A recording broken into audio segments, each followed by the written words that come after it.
My name is Daniel. At 54, I vanished from my own life, not because I lost everything, but because I finally heard the truth behind my wife's laughter. I let her think I was ruined. Watched her abandon our daughter for a richer man. She even sent me champagne selfies from his penthouse, smirking at the ghost she'd buried. Then came the grand opening of Vireo Tower. She arrived on his arm, ready to crush me publicly, until her new husband's face turned to stone, until my 21-year-old stepped to the mic in a too-big blazer. Before I go deeper, drop a comment below. Have you ever pretended to be less, just to see who'd stay? To everyone in this community, thank you. Your stories remind me I'm not alone. And if this is your first time here, do me a favor, like, subscribe, and hit the bell. Because this isn't just a story. It's a warning disguised as a second chance. Now, let me show you what happens when the loser you left behind owns the boardroom you're begging to enter. The last perfect morning of my life began with the particular way the autumn sun fell across the polished oak floors of our Boston brownstone. It was a Saturday, and the house was a symphony of quiet, comfortable sounds. From the garden, I could hear the soft snip-snip of Addison's shears as she arranged her prized roses. From the sunroom, the faint scratch of charcoal on paper told me Brianna was already lost in one of her worlds.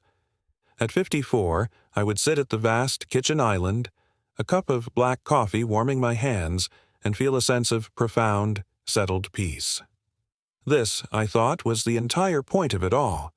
The long days, the sleepless nights, the risks that curdled my stomach, they were all for this quiet, for this fortress of warmth and safety I had built around my family. I was a man who had built his life with his own two hands, a fact I carried with me every day. My father was a welder from Coventry, a man with grit under his fingernails and a steadfast belief in a fair day's wage.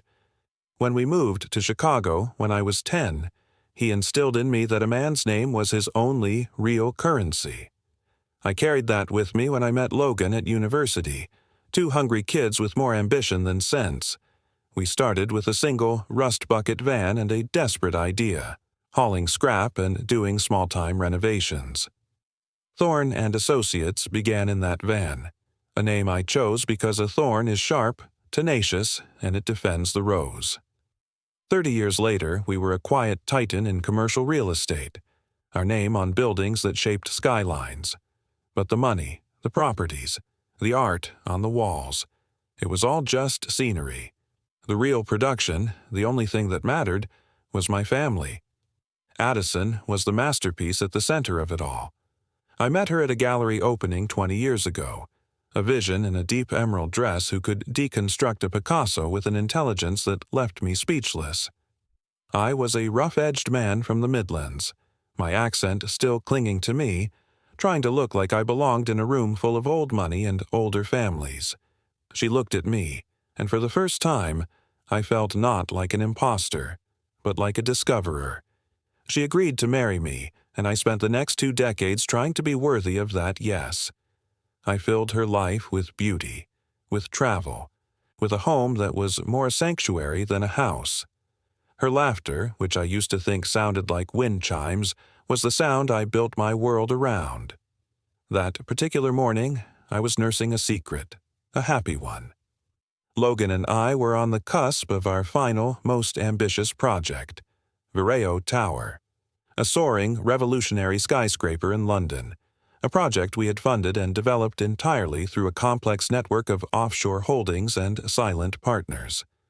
It was our magnum opus, and we had kept it a secret from everyone, even our wives, wanting the reveal to be a seismic event. For me, it was more than a building. It was my retirement fund, my final bow. I was planning to step back, to finally cash in the currency of my time and spend it with Addison and Brianna. I wanted to travel the Greek islands she always sketched, to be present for every one of Brianna's teenage moments, to prove that the man wasn't just the business. I found her in the garden, a basket of white roses over her arm. At 50, she was still stunning, age having only refined her beauty into something more elegant and sharp. She was talking about a charity gala, her words a whirl of designer names and seating charts. I listened, smiling, but my mind was a continent away, in a London boardroom, seeing the final blueprints for Vireo. "It'll be perfect, Daniel," she said, tucking a perfect rose behind her ear. "Everyone who matters will be there." "Everyone always is," I replied, leaning in to kiss her forehead. I breathed in her custom-made perfume, a scent I'd had created just for her. In that moment, the gilding on our cage felt real, solid, and beautiful. I had no idea that the door was already beginning to rust shut, and that the song I'd mistaken for a lullaby was, in fact, the first note of a requiem. The first crack in my perfect world didn't appear with a bang, but with the soft, determined voice of my 11-year-old daughter.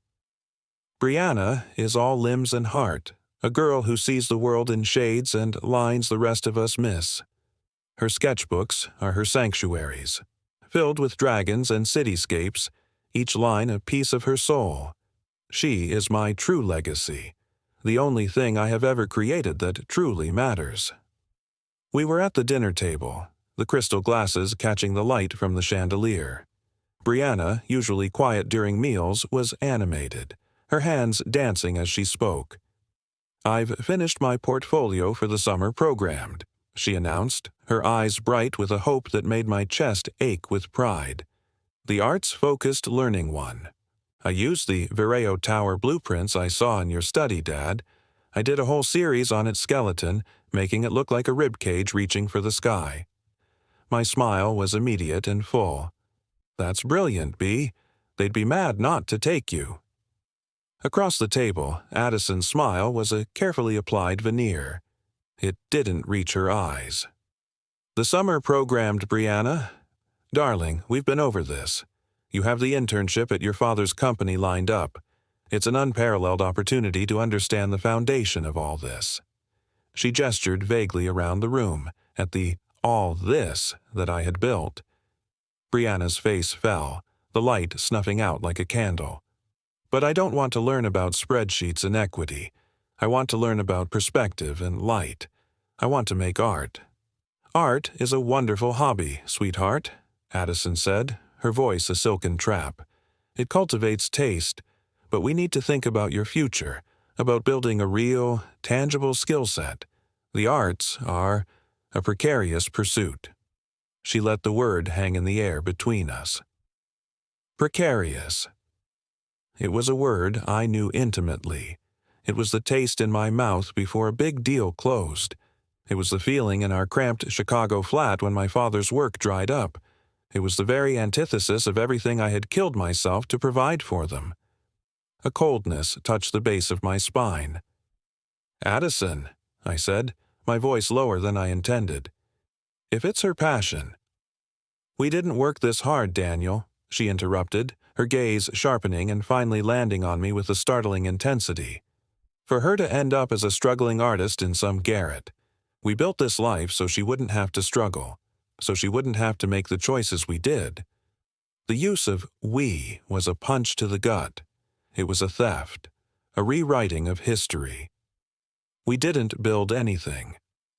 He built it. He was the one who spent decades in drafty, half-finished buildings, my hands raw, my back aching. I was the one who lay awake at night, my stomach in knots, terrified that a single contract, a single economic tremor, would collapse the entire delicate house of cards. She had been the curator, the arranger, the beautiful face of my relentless labor. She had arranged the flowers, but I had dug the earth, poured the foundation, and raised every bloody brick. The unease that had been a dormant seed in my gut began to sprout, sending out tendrils of doubt that wrapped around my heart. A week later, I deliberately planted another seed. Over a glass of whiskey in my study, I told her about a potential setback. I mentioned that a major investor, a man named Trevor Mitchell, was getting cold feet on a significant high-risk development, a project that, unbeknownst to her, was a complete fiction Logan and I had concocted. "Trevor?" she asked, her interest a little too immediate, her posture straightening. "Trevor Mitchell. I met him at the museum fundraiser last week. He's formidable. A real visionary, don't you think? That watch he was wearing cost more than our first car. There was a glint in her eye I recognized, but it wasn't one I'd ever seen directed at me.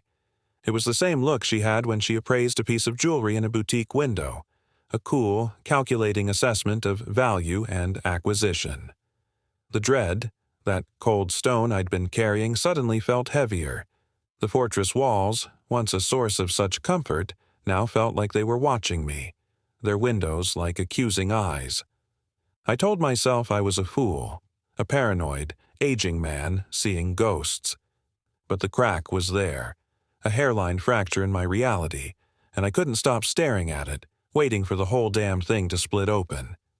The end of the man I used to be arrived not with a dramatic confrontation, but with the quiet chime of my mobile phone. It was a text from Logan, simple and devastating. The bait is set.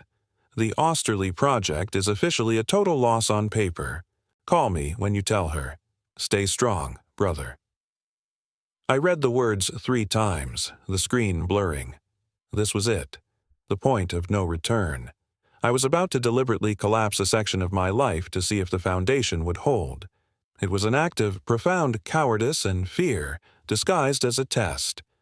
My heart was a frantic drum against my ribs as I went to find Addison, to play my part in this miserable, self-inflicted tragedy. Our bedroom was empty, the bed perfectly made. I heard her voice then, floating up from the terrace below, clear and crisp in the cool evening air. She was on the phone with her sister, Claudia.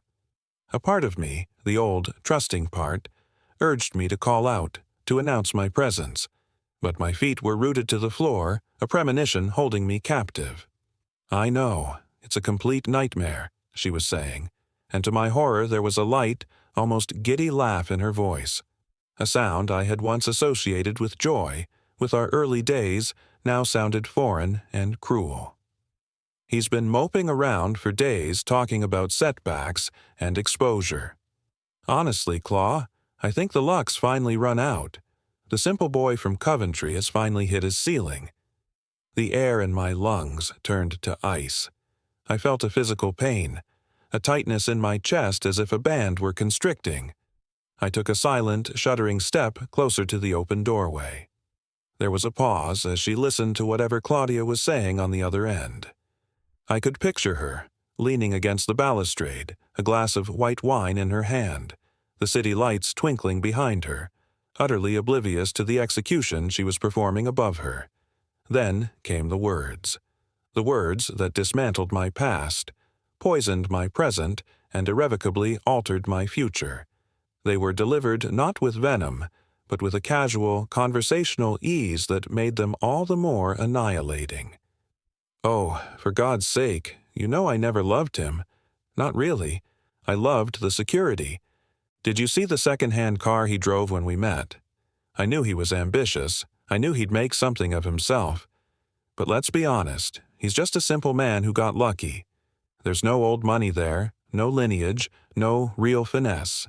It's all just grueling effort. She let out a soft, pitying sigh.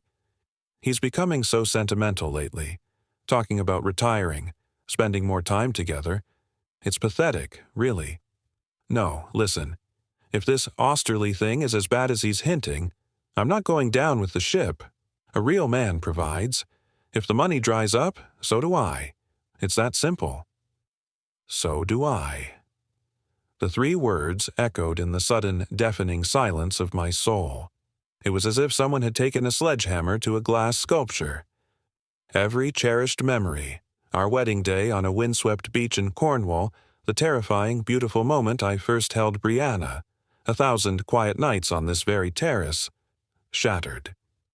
Each fragment now reflected a different, ugly truth. Every "I love you" had been a calculation. Every touch, a transaction. The last 20 years were not a marriage. They were a long-term lease, and my account was suddenly overdrawn. I backed away from the door, my movements slow and jerky like a marionette with its strings cut. I managed to make it to my study, the room that had been the engine room of my success. I locked the door behind me and slid down its solid wood until I was sitting on the floor, my head in my hands. The nausea rose in a hot, violent wave, and I dry-heaved, my body trying to expel the poison of her truth. I looked around at the symbols of my life's work, the framed degrees, the signed contracts, the photographs of our smiling, perfect family. It was all a lie, a beautifully constructed, exquisitely furnished lie. The heartbreak was not a clean, sharp pain. It was a crushing, internal collapse. The man I had been, the devoted husband, the proud provider, the lovesick fool, was gone, buried under the rubble of her casual betrayal. In his place was a hollowed-out stranger, sitting in the dark, listening to the ghost of her laughter ringing in his ears. The sound had curdled, transformed from wind chimes into the brittle, shattering tone of breaking glass. The truth was no longer a suspicion to be investigated. It was a stain, and it was spreading, black and tar-like, over everything I had ever held dear. I don't know how long I sat on the floor of my study. Time became a thick, syrupy substance, each second stretching out in agony. The initial, skull-splitting shock slowly receded, like a tide pulling back to reveal the wreckage it had left behind. And in its place, a cold, focused rage began to burn. It was a clean fire, scouring away the grief, the self-pity. It was the most clarity I had felt in 20 years. I didn't call Logan. I drove. The night was a blur of streetlights and tunnel vision. I found myself outside his modern townhouse in Cambridge, the engine cutting into a silence that roared in my ears. I hammered on the door, my fist striking the wood with a violence that frightened me. Logan opened it, his face shifting from annoyance to immediate concern. He took one look at me, my wild eyes, the tremor in my hands, and pulled me inside without a word. He led me to his kitchen, a minimalist space of concrete and steel, and poured 2 fingers of amber whiskey into a heavy tumbler. I downed it in one searing gulp, the heat doing nothing to thaw the ice in my veins. "She never loved me," I said, my voice a ragged, broken thing. It was all a transaction. I repeated her words, verbatim. Each one felt like vomiting glass. Simple man from Coventry. Got lucky. If the money dries up, so do I.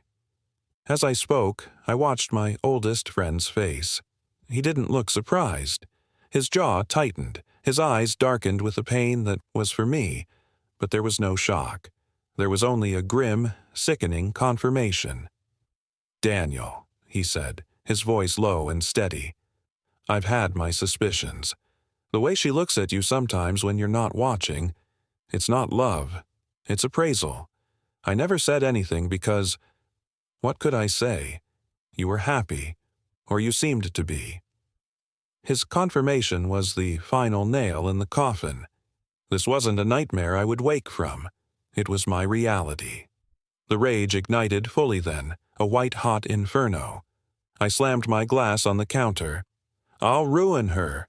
I'll take every penny. I'll leave her with nothing." Logan was silent for a long moment, letting my fury echo in the spacious room. Then he said the words that would change everything. "Or," he said, his voice dangerously calm, "we let her ruin herself." He walked over to his desk and pulled out a file. It wasn't a business file. It was a plan. A cold, meticulous, and brutal strategy he had apparently been sketching for months, a contingency for the fear he'd never voiced aloud. "We make the Osterley project failure public and catastrophic," he explained, his finger tracing lines on a flowchart. "We fabricate debt, liens on the house, everything. We sell the narrative of Daniel Thorne's spectacular fall. We transfer every liquid asset, every share of Vireo, into the blind trusts we've already set up. You will appear to be a broken man. You will become a ghost in your own life." The sheer, audacious cruelty of it took my breath away. It was a psychological atom bomb. "And Brianna?" I whispered, the fire in me guttering out at the thought of my daughter. "We use her as a pawn in this game." "We protect her," Logan said, his voice softening. "She is the entire point. We do this to show her, beyond any doubt, who her mother truly is, So she never, ever blames herself when that woman walks out the door. Because she will, Daniel. You heard her. She will. He was right. I knew he was right. This wasn't just about revenge anymore. It was about survival. It was about salvaging the one true thing from the wreckage, my daughter. The plan was a monstrous gamble, but it was the only move left on the board. I was no longer just a betrayed husband. I was the architect of my own ruin, preparing to demolish my life to see what, if anything, remained standing. I looked at Logan, at the unwavering loyalty in his eyes, and I gave a single, sharp nod. The decision was made. The performance of a lifetime was about to begin. This is where everything changed for me. The moment the mask went on, and the real performance began. But before we go further, I need your help. If this story is pulling you in, if you need to see how it ends, please show the algorithm you're invested. Hit that like button to let me know you're with me. Subscribe to the channel so you don't miss the final shocking chapters. And, most importantly, click the bell icon so you get notified the moment the next part drops. Your support is what allows me to share these truths. Thank you. Now, let's get back to the story. The next 2 weeks were a masterclass in deceit. A slow, grinding theater of despair performed for an audience of one. Logan and I worked in the shadows, a grim ballet of fabricated documents and whispered phone calls. The first step was the voluntary liquidation of Thorne & Associates' visible assets. The news hit the business press like a thunderclap. My phone blew up with calls from concerned colleagues, vulture investors, and fake well-wishers. I let them all go to voicemail. I chose a Tuesday evening to break the news to Addison. I came home early, my shoulders deliberately slumped, my eyes hollow. I'd practiced this in the mirror. I poured myself a whiskey, my prop, and sat her down in the living room. "Addison," I began, my voice cracking on the second syllable. It's all gone. The Osterley project. It was a house of cards. The investor pulled out. The debt is insurmountable. We're finished." I watched her face. I saw the calculations happening behind her eyes, faster than any supercomputer. There was no, "We'll get through this." No touch of comfort. Her first question was, "How bad?" "The house is leveraged. The cars. My pension fund was tied up in it." I gestured around the room, a sweeping, helpless motion. "All of this. It's all just paper now." Her face went through a series of subtle shifts. Shock, denial, and then a cold, hard acceptance. Her concern was a thin veneer, painted on for appearance. It lasted precisely 2 days. By the third day, it had faded into a simmering resentment, a silent accusation that I had failed in my one primary duty, to provide. The next act was the physical dismantling. I sold my Rolex, not to a discreet collector, but to a public, high-end pawnbroker where her friends were sure to see it. I told her we needed the liquidity. "For what?" she'd snapped, her mask finally slipping. "To delay the inevitable?" The most painful scene was with Brianna's jewelry. I didn't touch Addison's, that would have been too obvious, but I took the diamond tennis bracelet we'd given Brianna for her 10th birthday. When I told Bea we might have to sell it to help with a rough patch, her little face crumpled, not for the loss of the stones, but from fear. "Are we going to be okay, Dad?" she asked, her voice so small it shattered what was left of my heart. I knelt down, looking into her eyes, my own filling with genuine tears. "I will always make sure you are okay, Bea. I promise you that." It was the only true thing I had said in weeks, and the weight of the lie I was living nearly crushed me. Addison stood in the doorway, watching, her arms crossed. She said nothing to comfort our daughter. I became a ghost in my own home. I'd wander the halls at night, listening to Addison on the phone, her voice a low, urgent murmur. I heard her say, "Trevor," more than once. I saw the boxes from high-end bounties arrive, which she would quickly hide, new amour for her new life, purchased before the ship went down. The shame was a physical weight, a lead apron I wore every moment. I was ashamed of the deception, ashamed of reducing my life to this charade, and most of all, ashamed that I had ever been blind enough to believe in the woman I had married. The pain was a constant, low hum, punctuated by the sharp, stabbing agony of seeing Brianna's confusion and fear. I was betraying her trust to save her from a greater betrayal, and the irony was a bitter pill I had to swallow every single day. I was the playwright, director, and lead actor in the tragedy of my own life, and the curtain was about to fall on the final, devastating act. The end came not with a whisper, but with the sound of a suitcase zipper. It was a Wednesday. 3 weeks and 4 days since I had begun my performance as a ruined man. The atmosphere in the brownstone had become a frozen tundra. Addison moved through the rooms with a detached, clinical efficiency, her conversations with me reduced to monosyllables about logistics. I was in the study, pretending to pore over fake foreclosure notices, when I heard it. The sound, sharp and final, from upstairs. I knew what it was instantly. A cold calm settled over me, the eye of the hurricane. I walked out and stood at the bottom of the grand staircase. She was coming down, pulling a large, hard-shell Louis Vuitton suitcase. A new one, I noted with a detached part of my brain. She was dressed not in her usual casual wear, but in a sharp, expensive-looking business suit, her hair and makeup perfect. She looked like she was heading to a board meeting, not fleeing a sinking ship. Brianna must have heard the commotion. She came out of her room, her face pale. "Mom! What? Where are you going?" Addison didn't even flinch. She stopped at the bottom of the stairs, her eyes sweeping over me with pure, undiluted contempt before landing on our daughter. "I'm leaving, Brianna," she said, her voice devoid of any warmth. "I cannot live like this, squatting in a house that's not ours, counting pennies. It's undignified." "Like what?" Brianna's voice was a tremulous whisper. "With us." Addison's mouth tightened into a thin line. "You'll understand when you're older. Some people are built for more than this." She gestured at me as if I were a piece of faulty furniture. That was it. No hug, no kiss goodbye, no promise to call.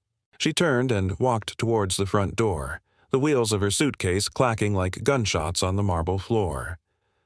"Addison," I said, my voice quiet but clear. She stopped, her hand on the brass handle, and looked back at me over her shoulder. It was the look I had been waiting for, the unmasked, unvarnished truth of her. There was no love, no regret, only impatience to be gone. "A real man provides," I said, throwing her own words back at her. A flicker of something, surprise perhaps, crossed her face, but it was quickly smothered by a cold smirk. "Exactly." Then she was gone. The heavy oak door clicked shut, and the silence that descended was the most profound and terrifying sound I had ever heard. It was broken by a single, heart-wrenching sob from Brianna. I turned and saw her slide down the wall, her whole body shaking. I crossed the room in 3 strides and gathered her into my arms, holding her tight as she wept into my shirt. The fury I felt was a nuclear core, melting everything inside me. It was directed at Addison, at myself, at the entire rotten situation.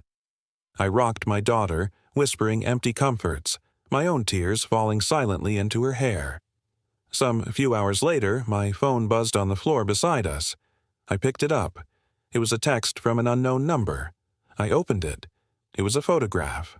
Addison, a flute of champagne in her hand, cheek to cheek with a smirking Trevor Mitchell. They were in a penthouse, the glittering skyline of Manhattan spread out behind them. The caption was a single, brutal sentence. "A real man provides. Don't worry, Daniel, I'll take good care of what you couldn't keep." I stared at the image, at her triumphant, mocking smile. She was smirking at the ghost she thought she'd buried. The desolation in that moment was absolute. But as I held my weeping daughter and looked at that picture, the fury began to cool, to harden in my chest into something else, a core of polished, unbreakable steel. The performance was over. The abandonment was complete. And now, the rebuilding would begin. The first 48 hours after Addison left were the longest of my life. The grand, empty house felt like a tomb. Every echo of our footsteps, every creak of the floorboard, was a reminder of her absence. Brianna was desolate. She didn't cry much after that first breakdown. Instead, she retreated into a silent, wounded shell, clinging to me like a shadow. The guilt was a physical ache, a constant companion. I had wanted to reveal Addison's true nature, but I had never wanted to break my daughter's spirit in the process. We couldn't stay in the brownstone. The bank foreclosure was part of the script. I found a small, furnished, two-bedroom apartment across the river in Cambridge. It had beige walls, generic art, and a view of another brick building. It was a tenth the size of our old home, but it had a small balcony where Brianna could get some light for her sketching. The day we moved, with only a fraction of our belongings, was a day of profound humility. But as I watched Brianna tentatively arrange her sketchbooks on a small desk in her new room, a strange thing happened. The oppressive weight of the lie began to lift, replaced by the simple, tangible reality of our new life. There was no more performance. This was us. Just us. Is this okay, Dad?" she asked, looking around the cramped room. I put my arm around her. "It's more than okay, Bea. It's ours, and we're together." That became our mantra. In the simplicity of that apartment, we found a rhythm. I learned to cook passable pasta. We ate dinner at a small table, actually talking, instead of in a vast dining room surrounded by silence. I helped her with her homework. We watched old movies on the sofa. The love I felt for her in those quiet moments was fiercer and more profound than anything I had ever known. It was no longer diluted by the need to maintain a gilded facade for her mother. It was pure, undiluted, and it was our salvation. Meanwhile, in the shadows, the real work was accelerating. My failure had been a brilliant piece of theater that allowed Logan and me to operate with complete invisibility. All the energy I had once spent maintaining a public image was now funneled, with laser focus, into Vireo Tower. Our secret project became my obsession, my sanctuary. From the small desk in my apartment bedroom, I was on daily video calls with London, reviewing designs, approving materials, strategizing marketing launches. The project was a phoenix, and I was rising from the ashes of my old life with it. Logan and I would meet in the evenings at his place or a quiet pub. The blueprints for Vireo spread between us. "She's trying to get on the board of the New York Metropolitan Art Foundation," he told me once, his voice laced with disgust. "Trevor buying her way in. She's using his money to buy the respect she thinks she deserves." I just nodded. The news didn't hurt anymore. It was just data. It confirmed the pathology. My anger had been refined into fuel. Every time I saw Brianna smile, a real, unforced smile, it added another layer of steel to my resolve. This wasn't about revenge anymore, not in a petty way. It was about reclamation. It was about proving that my worth and the worth of the life I could build was not dependent on a bank balance, but on integrity, resilience, and the love for my child. Months passed. The small apartment became a home filled with the smell of my bad coffee and the sound of Brianna's laughter. Her art began to flourish again, her sketches bolder, more confident, and Vireo Tower, my silent, soaring giant, reached its final floors, its glass skin reflecting the London sky. The public failure of Daniel Thorne was a closed chapter, but the story of who I was becoming was just beginning. The quiet, dignified man in the small apartment and the powerful force behind the skyscraper were one and the same.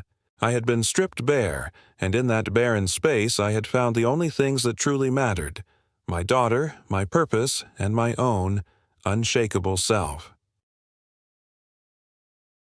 The invitation arrived on a crisp autumn morning, its thick, cream-colored stalk feeling like a final verdict in my hands. Emblazoned with a sleek silver foil rendering of the Vireo Tower, it announced the grand opening gala. Below the imagery, the text was simple, elegant, and devastatingly powerful. The board of Vireo Holdings requests the pleasure of your company at the inaugural celebration of its global headquarters. Founding Chairman Daniel Thorne. For months, my life had existed in two parallel yet deeply connected streams. In one, I was simply Dad, living in our modest Cambridge apartment, packing Brianna's school lunches, and attending parent-teacher conferences. In the other, I was the ghost at the helm of a billion-pound enterprise, my name a whispered legend in certain financial circles, my face unknown to the press we had meticulously avoided. The success of Vireo was no longer a secret within the industry, but my association with it had remained, until this moment, a closely guarded piece of information, buried under layers of corporate structure. I held the invitation and looked at Brianna, who was sketching at our small kitchen table, a shaft of morning light catching the concentration on her face. She was 12 now, the wounds of the past year scarred over but still tender. She knew the truth now. I had sat her down a month prior and, with a heart full of trepidation, unraveled the entire painful tapestry for her. I told her about the words I'd overheard, the plan Logan and I had devised, and the true, soaring success of Vireo. I showed her the designs, the scale models.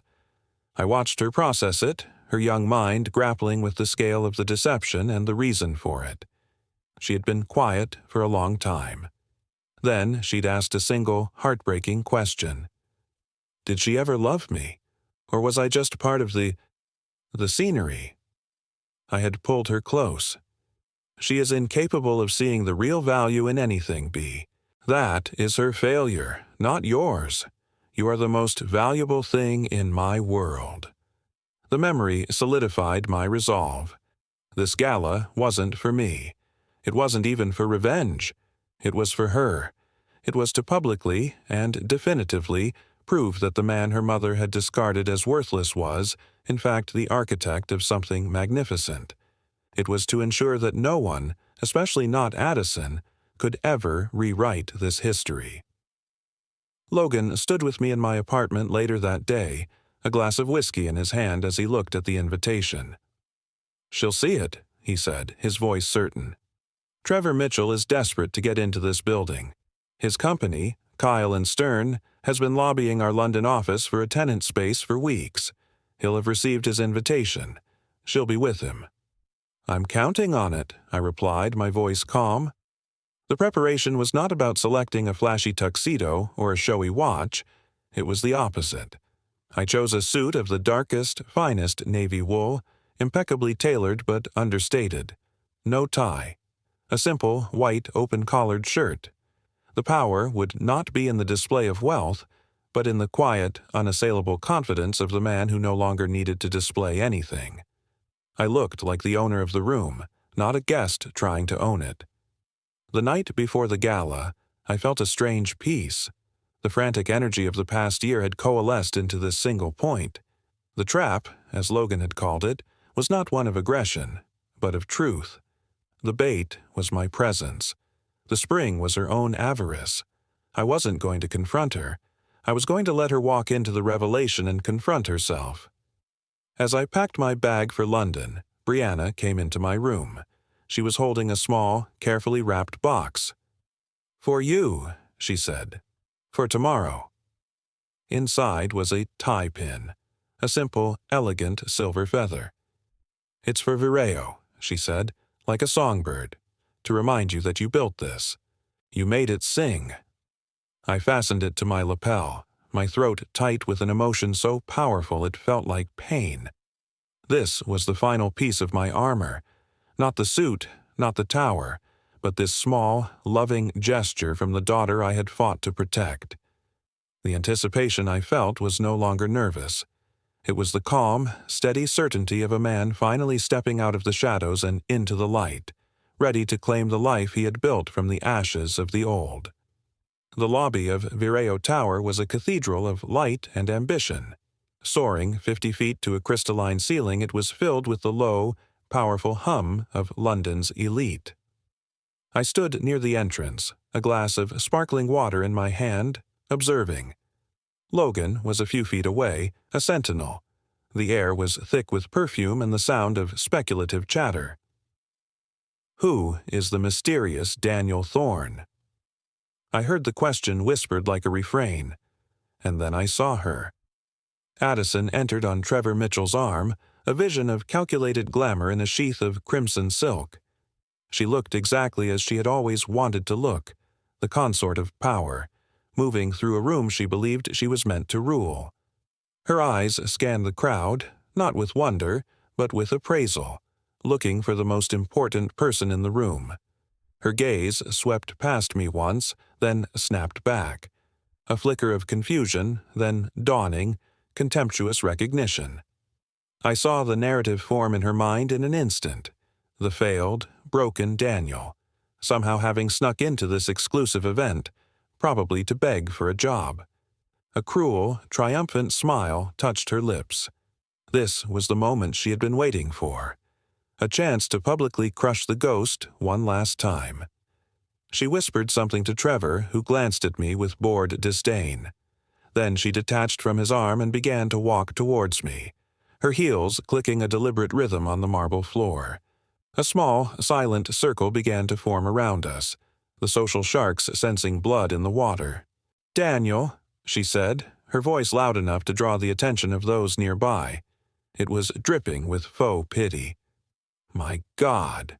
What are you doing here? Trying to sneak a peek at the life you could never hold on to?" I said nothing. I just looked at her, my expression neutral. She misread my silence for shame.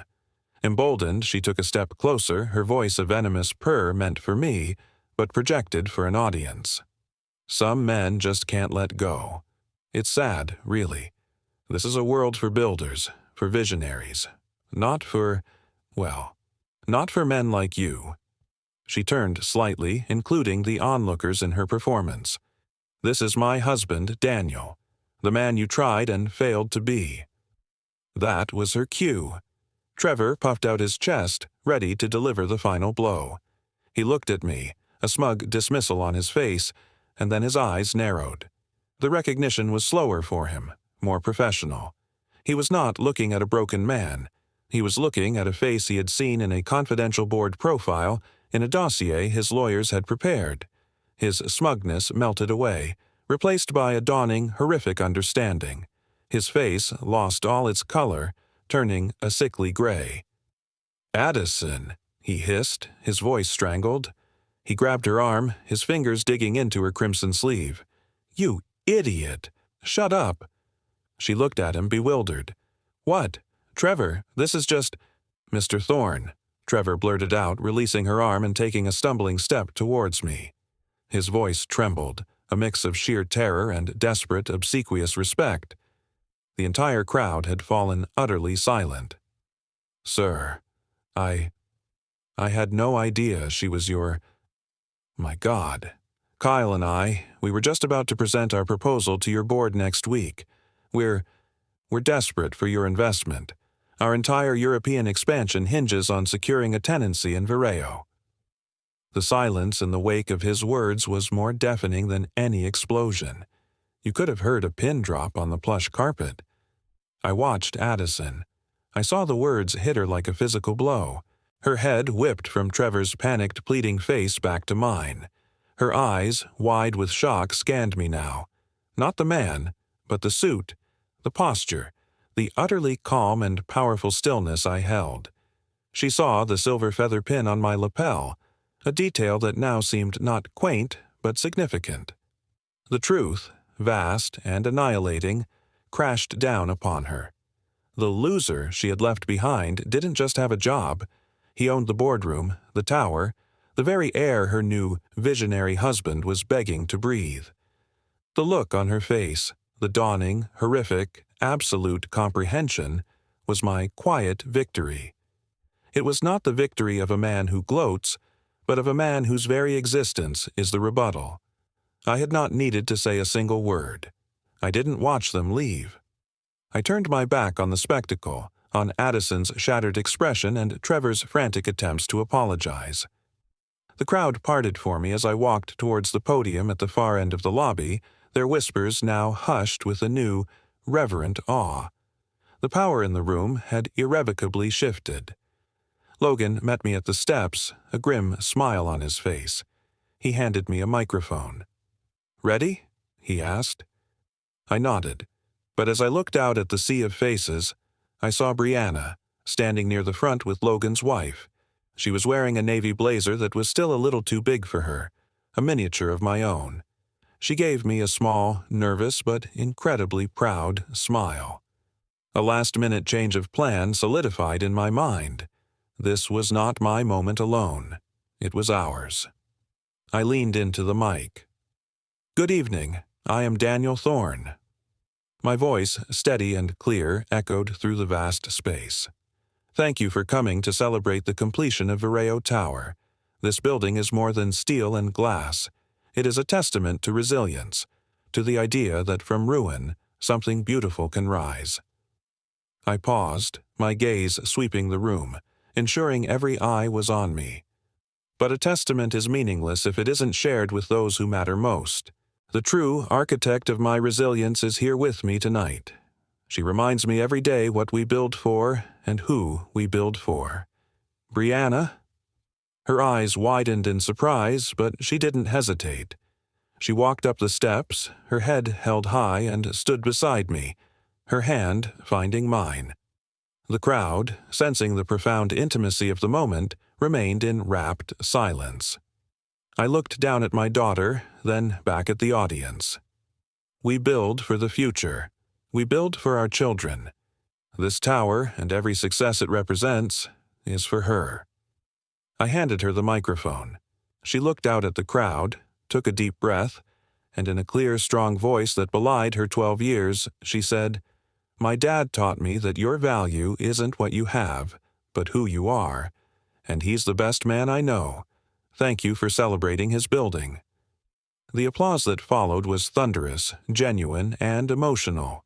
It wasn't for the billionaire, it was for the father. It was for the daughter. It was for the truth, simple and clean, that had finally triumphed over the lie.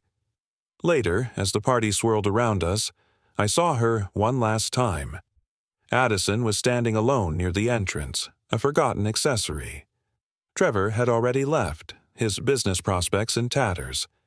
She looked small and lost in the grandeur she had so coveted. Our eyes met across the room. There was no anger left in me, no desire for further humiliation. There was only a vast, quiet pity. She had traded a real, if imperfect, love for a gilded cage of her own making, and the door had just been permanently locked. I gave her a single, slow nod. It was not a greeting. It was an acknowledgement, a farewell. Then I turned back to my daughter, to my friend, to my life. The revenge was never in the public shaming. The justice was not in her humiliation. It was in the peace I found holding my daughter's hand on the drive back to our hotel. It was in the quiet knowledge that I had reclaimed my name, my work, and my soul. The man who had been valued only for his money was gone, replaced by a man who knew his worth was measured in the love of his child and the integrity of his journey. Addison had chosen a world of surfaces. I had chosen a world of substance. As I looked at Brianna, fast asleep in the car, her head on my shoulder, I knew I had won the only prize that ever mattered. The ghost she had tried to bury was not only alive, he was finally, completely, free. And that was the quietest, most profound redemption of all. So that was my story. Not for sympathy, but for the one person watching this who needs to hear it. Your value was never for someone else to appraise. It was always yours to build. If this journey meant something to you, pay it forward. Subscribe to the channel. More stories of quiet strength are coming. Ring the bell. Don't just watch from a distance. Be part of this community. And leave a comment below. Tell me what you would have built from the ashes.